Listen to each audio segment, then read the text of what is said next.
চিকিৎসকদের। সরকার চাপে একদিনই পড়েছিল 27 তারিখে। সরকার এই নিরামিষ আন্দোলনে চাপে পড়ে না।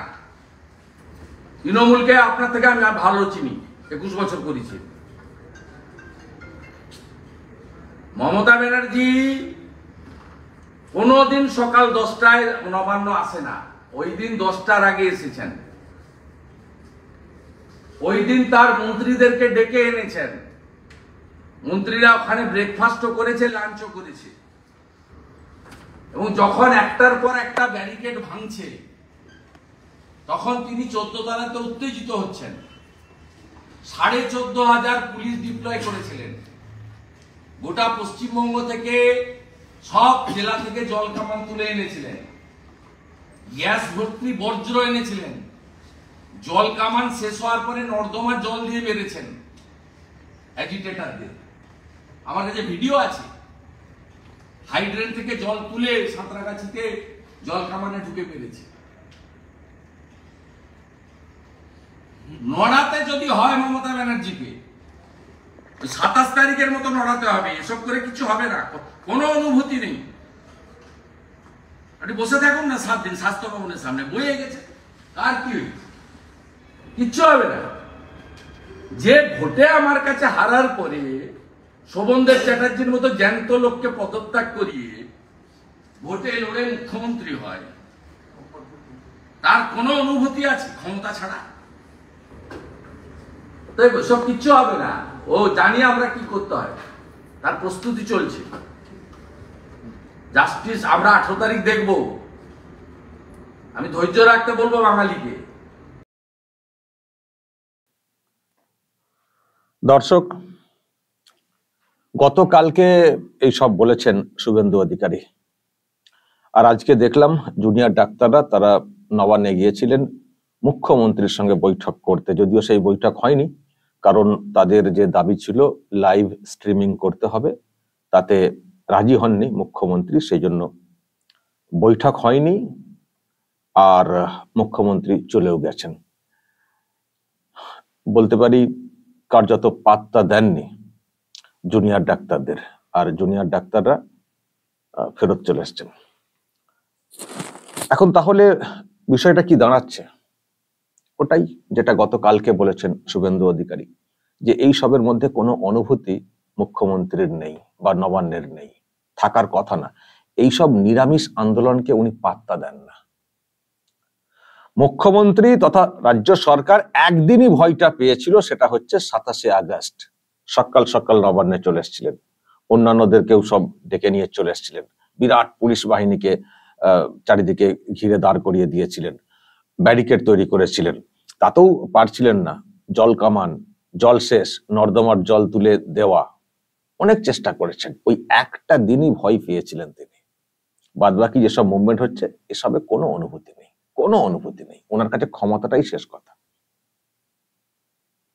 আজকে তাই হচ্ছে। নবান্নের সামনে এলেন জুনিয়র ডাক্তাররা 30 জন বাস ভর্তি করে, এসে বললেন যে আমাদেরকে সকলকে ঢুকতে দিতে হবে আর লাইভ স্ট্রিমিং করতে হবে। মুখ্যমন্ত্রী কি করলেন? একটা ছোট্ট একটা ভিডিও তুললেন 20 সেকেন্ডের। উনি বসে রয়েছেন, চারিদিকে সব চেয়ার ফাঁকা, উনি বসে রয়েছেন, মানে এটা তুলে মার্কেটে ছেড়ে দিলেন, দিয়ে দেখাতে চাইলেন দেখুন আমি মিটিং করার জন্য প্রস্তুত, ওনারা ঢুকছেন না। ওনাদের ইগোর ব্যাপার, লাইভ স্ট্রিমিং করতে দিতে হবে। এবং পরে বলেছেন যে আমরা এটা করতে দিতে পারি না, কারণ সুপ্রিম কোর্টের মানে বিচারাধীন ব্যাপার রয়েছে, আরজিকর কাণ্ড, সুতরাং এই সময়ে কে কি মন্তব্য করবেন সেটা তদন্তে একটা প্রভাব ফেলতে পারে, বা সুপ্রিম কোর্ট সম্পর্কে কেউ কিছু মন্তব্য করতে পারেন, সুতরাং আমাদের দায়িত্ব আছে, সেই জন্য আমরা করছি না। জাস্ট একটা ব্যাখ্যা দিয়ে উনি নবান্ন ছেড়ে চলে গেলেন, আর বাইরে বসেই রইলেন জুনিয়র ডাক্তাররা। তারপর নিজেরা বাস নিয়ে আবার ফেরত চলে এসছেন। এটা হলো কি? তো এই মুভমেন্টের কি ভ্যালু আছে? এই মুভমেন্টের কি ভ্যালু আছে? আজকে 32-33 দিন হয়ে গেল, এতদিন মুভমেন্ট করছেন, আর নবান্নে গিয়ে ফিরে চলে আসতে হলো, আর উনি ড্যাংনাং করে বেরিয়ে চলে গেলেন। তো এটাই আর কি, যেটা শুভেন্দু অধিকারী গতকালকে বলেছেন, যে এইসব নিরামিষ আন্দোলনে কোনো অনুভূতি নেই, এতে কিচ্ছু হবে না। আমি 7 দিন বসে থাকুন না স্বাস্থ্য ভবনের সামনে, কিচ্ছু হবে না। লড়তে হবে ওই 27 তারিখের মতো করে, 27 তারিখের মতো করে লড়তে হবে। এবং উনি বাঙালিদের উদ্দেশ্যে বললেন মানে তৈরি থাকুন, মানে আমরা প্রস্তুতি নিচ্ছি। 18 তারিখের কথা উনি বললেন, আমার মনে হয় সুপ্রিম কোর্টের নেক্সট হিয়ারিং এর ডেটের কথা উনি বলতে চাইলেন, যে সুপ্রিম কোর্ট কি করছে দেখি। তারপর যেটা শুভেন্দু অধিকারীর বক্তব্য, এইসব নিরামিষ আন্দোলন করে এইসব করে কিছু হবে না। এবং আরেকটা কথা উনি বলেছেন যে এখন যেভাবে মুভমেন্ট চলছে, আমরা যেন কোথাও ওই আরজি করের মেন যে ব্যাপার, যে বিচারটার দাবিতে মুভমেন্ট হচ্ছিল, সেখান থেকে ডিসফোকাস হয়ে যাচ্ছে।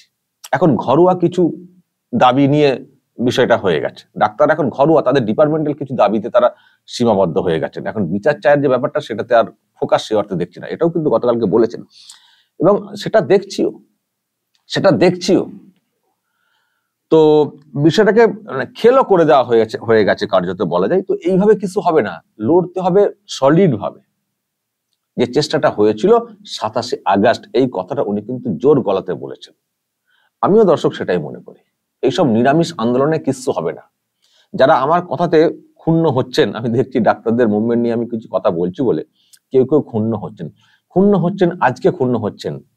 3-4 দিন যাক না, সেদিন আপনারা বলবেন না আরামবাগ টিভি ঠিকই কথাটা বলেছিল। পরিস্থিতি সেটাই হলো, সেদিকেই গেল।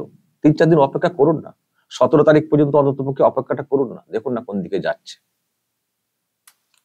অপেক্ষা করুন। আর যদি এর মধ্যে ডাক্তাররা নিজেদের অবস্থান চেঞ্জ করে তেড়ে ফুড়ে লাগেন, তাহলে আরামবাগ টিভি দেখবেন ফের তাদেরকে সাপোর্ট করা শুরু করবে, ফের তাদের কথাগুলোকে বেশি করে তুলে ধরার চেষ্টা করবেন। আমরা সত্যিকারের সলিড মুভমেন্টটা দেখতে চাই।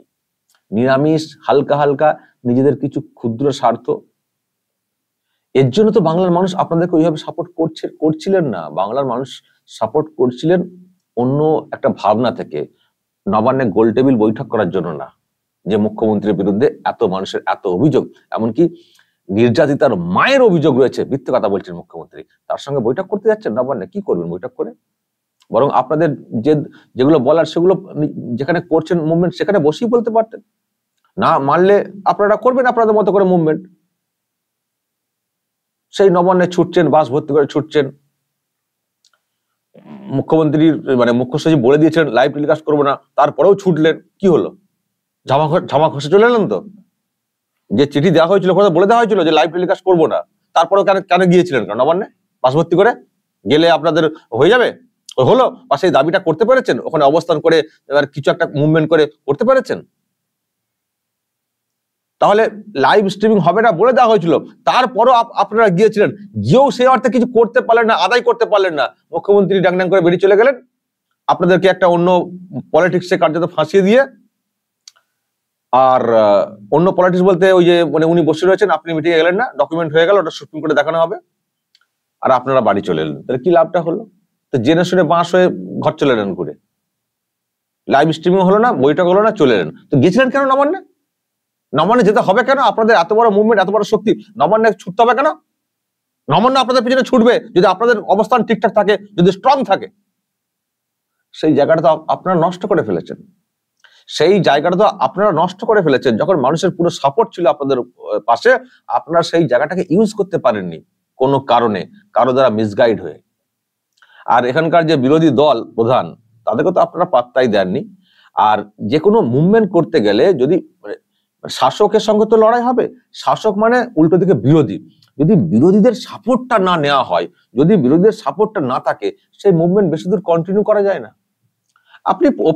আপনারা ওপেন ফোরাম করে দিতে পারতেন যে আমরা নির্দিষ্ট করে দলকে বলছি না, যে কেউ আসতে পারেন। সেটা বললেও দেখতেন শাসকের ঘুম কিভাবে হারামটা হতো, যদি ওপেন ফোরাম করে দিতে পারতেন যে কেউ যে কোনো দলের লোকেরা আসতে পারেন এখানে এসে। যেমন ডিএ মঞ্চ হয়েছিল না অনেক ক্ষেত্রে, ডিএ মঞ্চ একটা সময় তো বিরাট বেগ দিয়েছিল শাসককে, যদিও সেটা তো এমার্জেন্সি সার্ভিসের ব্যাপার না, সেজন্য ওখানে কিছু প্রবলেম খামতি আছে, কিন্তু আপনাদের ডিপার্টমেন্ট তো বিরাট একটা সরকারকে বেগ দেওয়ার মতো। সরকার যেমন আপনাদেরকে চাপার চেষ্টা করছে এমার্জেন্সি সার্ভিসের কথা বলে, তেমনি এমার্জেন্সি সার্ভিসের সঙ্গে যুক্ত যেহেতু আপনারাও বেগ দেওয়ার মতো খুব বড় জায়গাতে ছিলেন। সেখানে যদি একটা সাপোর্ট থাকতো, সাপোর্ট নিতেন আপনারা, তার সেই মুভমেন্ট অন্য লেভেলে যেত। আপনারা নিজেদেরকে একা করে ফেলেছেন, কাউকে নেব না, এখন একা হয়ে গেছেন, এখন 30 জন গেছেন।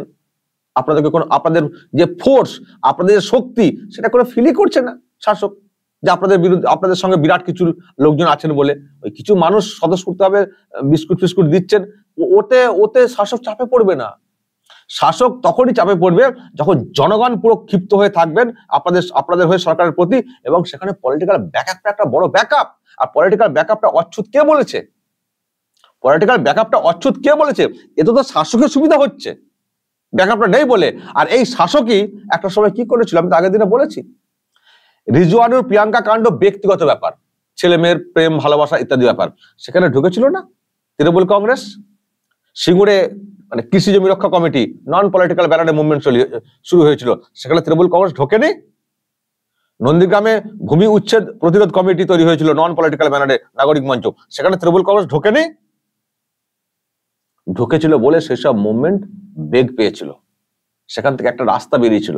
আপনারা শুধু আপনাদের ওই ডিএইচএস ডিএমইতে সীমাবদ্ধ থেকে গেলেন। রাজ্যের মানুষ যেটা চাইছিলেন, একটা সিস্টেমের পরিবর্তন ঘটানোর ক্ষেত্রে একটা পলিটিক্যাল ইম্প্যাক্টও হোক, বিচারও হোক। আর পলিটিক্যাল ইম্প্যাক্টও হোক, বিচার তো আইন আদালতের মাধ্যমে হবে, মুভমেন্ট স্ট্রং থাকলে সেখানে গতি বাড়বে, এটা আশা করা যায়। পলিটিক্যাল লোকেরা এসে গেলে বিচার হবে না, এটা আবার কোত্থেকে কি হয়ে গেল? বিচার যেটা হওয়ার হবে, না হওয়ার না হবে। পলিটিক্যাল লোকেরা এলে বিচার হবে না, আর পলিটিক্যাল লোকেরা না এলে বিচার হয়ে যাবে। ওই তো পলিটিক্যাল লোককে তো আপনারা তো গার্ড দিয়ে রেখেছেন এতদিন। বিচার কি হয়ে গেছে? বিচার হয়ে গেছে, তিলোত্তমার বিচার হয়ে গেছে। সুতরাং এর সঙ্গে বিচারের কোনো না, মানে বিচার যেগুলো হবার হবে, আর পলিটিক্যাল ইনভলভমেন্ট হোক বা না হোক। কিন্তু যেটা হতো, এত বড় একটা ইস্যু যেটা মানে গোটা বিশ্বকে টলিয়ে দিয়েছে, এর একটা কিন্তু পলিটিক্যাল ইম্প্যাক্ট হতে পারতো, যেটা একটা আমাদের রাজ্যে পার্মানেন্ট একটা সলিউশনের রাস্তা বের করতে পারতো। কিন্তু সেটা আপনারা করতে দিলেন না। না আপনাদের নিজেরা নিজের জায়গাটা ঠিক করতে পারলেন, না এটার কোনো পলিটিক্যাল ইম্প্যাক্ট তৈরি করতে দিলেন। এখন শাসক ড্যাং ড্যাং করছে। আপনারা পলিটিক্যাল পার্টি এবং বিশেষ করে যারা মানে বিরোধী পার্টি, মানে বিরোধী দল বিধানসভাতে, তাদেরকে আপনারা যুক্ত করতেই দিলেন না। এমএলএ এমপি গেলে গো ব্যাক করে চিৎকার করছেন। আবার শুনছি অন্য পলিটিক্যাল পার্টির লোকজনেরা সব ভিতরে রয়েছে। এই যে ব্যাপারটা, এই যে একটা মিসগাইডেড হয়ে একটা চলা মুভমেন্ট, এটার আজকে এরকম দশা দেখতে পাচ্ছি। যাই হোক দর্শক, এটা সত্যি একটা বড় ইস্যু, বিচার একটা বড় ব্যাপার ছিল, বিচার চাই। এখন তো ওটাই ডিসফোকাস হয়ে যাচ্ছে। আর এটা একটা পলিটিক্যাল ইম্প্যাক্ট তৈরি হলে রাজ্যের মানুষ একটা পার্মানেন্ট সলিউশন দেখতে পেতেন সিস্টেমের পরিবর্তনের ক্ষেত্রে। কিন্তু সেটাকে নষ্ট করে ফেলা হয়েছে। প্রথম 1 মাস 1.5 মাস তার তীব্রতা অনেক বেশি ছিল, সেটাকে নষ্ট করে ফেলা হয়েছে। এখন ওই আর কি চলছে, জানি না ওনারা কি করবেন। ওনারা ওখান থেকে ফিরে এসে আজকে দেখলাম খানিকটা আওয়াজ জোরে করেছেন ডাক্তাররা। মানে আমি ভাবছিলাম যে বাহ, এই তো জোরে হচ্ছে, আরেকটু জোরে হোক। মুখ্যমন্ত্রীর বিরুদ্ধে দেখছি কিছু বলছেন, যদি এখনো মুখ্যমন্ত্রীর পদত্যাগ বেশি জোরে বলছেন না, কিন্তু একটু লাগছে আর কি, এবার আঁতে ঘা লাগছে। আমি দেখে ভাবছিলাম যে ভালো, যদি আমার কথা তো আঁতে ঘা লাগে কিছু, সেটাও ভালো। আমি যে কথাগুলো বলছি যদি আমাকে যদি ভুল প্রমাণ করতে পারেন ডাক্তাররা, সেটাও ভালো। না আমরা এরকম চাই না, আমরা আন্ডারস্ট্যান্ডিং চাই না, বা আমরা চাই না, আমরা সত্যি মানুষের আবেগ নিয়ে ভাবছি, মানে আপনি ভুল, সেটা যদি কেউ আমাকে প্রমাণ করতে পারেন, যারা আমাকে বলছেন আপনার ভাবনা ঠিক না, আমি বলছি যদি আমাকে ভুল প্রমাণ করতে পারেন, সব থেকে বেশি খুশি হব আমি। কারণ আমি এই সিস্টেমটার বিরুদ্ধে ঘোষিত, আমার লুকোছাপা কিছু নেই। আমার ভাবনা যদি ভুল হয়, যেটা আমি বলছি এখন, ডাক্তাররা এই মুভমেন্টকে শেষ করে ফেলছেন, ধুলোয় মিশিয়ে ফেলছেন, যদি আপনারা আমার এই ধারণাকে ভুল প্রমাণ করতে পারেন যে না ডাক্তার একটা দিশা দেখাতে পেরেছেন রাজ্যের মানুষকে, আমি ভুল প্রমাণ হব, কিন্তু সব থেকে বেশি আমি তাতে খুশি হব। কিন্তু আমি সেরকম কিছু দিশা দেখছি না। এতবার আমি বলার চেষ্টা করছি, যদি একটু জেগে ওঠেন সেটা হবে মঙ্গল। সেই জায়গাটা আমি জানি না সেই পর্যায়ে তারা আছেন কি। তো যাই হোক দর্শক, এখন যদি ওইভাবে না হয়, যেভাবে একটা হওয়ার চেষ্টা হয়েছিল বিকল্প উপায়, সেটা যদি না হয়, তাহলে পলিটিক্যাল ভাবেই যা হবার করতে হবে। তো সেখানে যারা বিরোধী পার্টি করছে তাদেরকে এগিয়ে আসতে হবে। তো এখন বিরোধী পার্টি বলতে এখানে বিজেপি এরা কি প্রস্তুতি নিচ্ছে বলছে। প্রস্তুতি, আমরা এটাও বলবো বিজেপিকে, ভালো করে একটু প্রস্তুতি নিন। আবার প্রস্তুতি নেওয়ার ক্ষেত্রে যেন দুর্বলতা না থাকে, ভালো করে প্রস্তুতি নিন। বিচারটা আমরা চাই, আরজিকর কাণ্ডের বিচারটা আমরা চাই। ডাক্তারদের দিকে আপনারাও ছেড়ে দিয়েছেন একটা কোনো ভাবনা থেকে, যে ওরা করছে করুক, আমরা ওখানে যাব না যখন এরকম ওদের আপত্তি। কিন্তু এটুকু পরিষ্কার, লাভ কিছু এখনো পর্যন্ত আমরা দেখতে পাইনি। আপনারা ময়দানে নামুন, বিরোধী পার্টি ময়দানে নামুক, বিচার চাই। আরে জনগণ সমস্যায় পড়লে পার্টি তো দাবি তুলবে, সাধারণ মানুষ কতদিন দাবি তুলবে? সাধারণ মানুষ কতদিন রাত দখল দিন দখল করবেন? আলটিমেট তো ব্যক্তিগত ইস্যু বলুন, যাই বলুন না কেন, পলিটিক্যাল পার্টি মুভমেন্ট করবে। সেই জন্যই তো পলিটিক্যাল পার্টিকে শুধুমাত্র ভোটের সময় থাকবে নাকি? পলিটিক্যাল পার্টি হচ্ছে যখনই কোথাও কোনো বঞ্চনা হবে, যখন কোথাও কোনো ন্যায় বিচার নিয়ে প্রশ্ন তৈরি হবে, সেই জায়গায় তারা গিয়ে দাঁড়াবে। তাই তো পলিটিক্যাল পার্টি। শুধু ভোটের সময় পলিটিক্যাল পার্টি এই কথা কে বলেছে? এরা যে শাসক বলবে, কারণ শাসকের তাদের সুবিধা হবে, সেই জন্য শাসক বলবে যে পলিটিক্যাল পার্টি চলবে না, এই চলবে না, সেই চলবে না। আপনারা কেন সেখানে চুপ করে থাকবেন? আপনাদের উচিত, মানে এতদিন তো ওরা মানে আপত্তি করছিলেন ডাক্তাররা, তা নিশ্চয় আপনারা বুঝেছেন যে কিছু হলো না, বিগ জিরোর পথে ওটা এগোচ্ছে। আপনারা এবার ঠিকঠাক মুভমেন্ট করুন। রাজ্যের মানুষের যে আবেগটা তৈরি হয়েছিল সেটাকে কাজে লাগানোর জন্য সর্বস্তরের মানুষকে যাতে কাজে লাগিয়ে মুভমেন্টকে স্ট্রং করা যায় সেটা করুন। 27 তারিখ যেটা হয়েছিল ওটা একটা আলাদা পালস থেকে হয়েছিল, একটা সার্বিক ডাক ছিল নন পলিটিক্যাল ব্যানারে, যদিও সেটাকে গুলিয়ে দিয়েছেন এই ডাক্তাররাই এবং সিপিএম, পরিষ্কার বলছি মীনাক্ষী মুখার্জি। ফলে সেটা হলো না, যেটা বাংলাদেশের মতো হয়ে যাওয়ার একটা চান্স ছিল। আমি বলবো যেভাবেই হোক হলে সেটা মঙ্গলেরই হতো, কি হতো না হতো সেটা পরের বিষয়, কিন্তু সেই মুহূর্তে মঙ্গলের হতো। সেই মুহূর্তে সত্যিই সরকার শাসক চাপে পড়ে গিয়েছিল। এখন সেই চাপটা নেই শাসকের, এখন শাসকের সেই চাপটা নেই, এটা পরিষ্কার আপনারা দেখে নিশ্চয়ই বুঝতে পারছেন। তো এখন অপশন আছে পলিটিক্যাল সিস্টেমে মানে পতন ঘটানো। তো সেই জন্য এখন পলিটিক্যাল পার্টির উপরই ভরসা করতে হবে, তাছাড়া কিছু উপায় নেই। এখন সেই ভরসার জায়গাটা যারা বিরোধী পার্টি করছে তারা সেই ভরসার জায়গাটা তৈরি করুন, মানুষের ভরসার জায়গাটা ঠিক করে বজায় রাখুন, স্ট্রংলি মুভমেন্ট করুন, সর্বস্তরের মানুষকে কিভাবে এক প্ল্যাটফর্মে আনা যায় সেই চেষ্টা করুন। এখান থেকে বাংলাকে মুক্ত করতেই হবে, সেজন্য আপনাদেরকে সেই মতো করে এগোতে হবে। দর্শক বলুন, শুভেন্দু অধিকারী যে মন্তব্য করেছেন ডাক্তারদের সম্পর্কে গতকালকে এবং আজকে যা দেখলেন, কি ভাবছেন? আপনাদের কি ধারণা? খুব কি ভুল কথা বলেছেন শুভেন্দু অধিকারী? বলবেন আপনাদের যা মত কমেন্ট বক্সে। নজর রাখবেন আরামবাগ টিভিতে।